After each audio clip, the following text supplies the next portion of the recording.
Doctor Bhimrao Ambedkar साहब जी ने कलम की ताकत को बताते हुए ये कहा है कि हालात बहाना नहीं होता।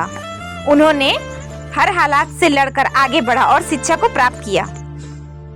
डॉक्टर भीमराव अंबेडकर साहब जी कहते हैं कि कलम में वो ताकत होती है जो तुम्हें दुनिया के हर मुश्किल से लड़ने की क्षमता देती है। शिक्षा ही तुम्हारी ताकत है, इसलिए उठो, शिक्षित बनो, कलम उठाओ, संगठित रहो और संघर्ष करो।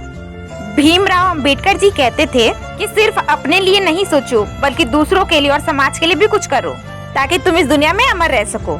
सिर्फ डिग्री से कुछ नहीं होता, बल्कि समझ होनी चाहिए, ताकि तुम्हें कोई ये कहकर बेवकूफ ना बना सके कि ऐसा ही होता आया है। तुम्हें तुम्हारे हक से कोई वंचित ना रखे। उन्होंने कलम की ताकत को बताते हुए ये कहा है, अगर तुम्हारी आवाज कोई दबाता है तो कलम को अपनी ताकत बनाओ। कलम उठाने से पहले दिमाग को भरना जरूरी होता है, क्योंकि ज्ञान के बिना कलम खोखला है। ताकतवर वही है जो कलम से न्याय लिखे, नफरत नहीं। भीमराव अंबेडकर जी सबके लिए लड़ते रहे।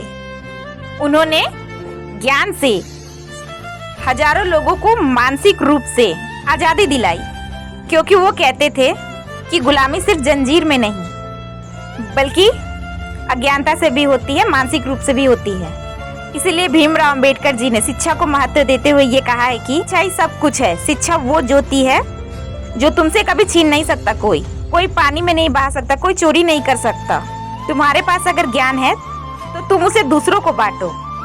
अगर तुम्हारे पास ताकत है तो सिर्फ अपने लिए ही नहीं, बल्कि दूसरों के लिए भी लड़ो, दूसरों के साथ भी खड़े रहो। उन्होंने ये मैसेज दिया है कि उनके पास तो कुछ नहीं था, ना किसी का साथ था, ना पैसा था, ना ऊंची जाति का ठप्पा था तो सिर्फ ज्ञान और कलम की ताकत। उसी कलम की ताकत से उन्होंने अपनी तकदीर लिख डाली। तुम्हारे पास तो आज इंटरनेट है, मोबाइल है, हर चीज है, तो हम क्यों रो रहे हैं? जो टाइम हम समय रील स्क्रॉल करने में 3 घंटा गंवा देते हैं, उसी टाइम को अगर हम सिर्फ 30 मिनट एक पन्ना पढ़ने में भी लगाते हैं तो हम अपने जीवन को एक नया मोड़ दे सकते हैं। इसलिए शिक्षा जरूरी है।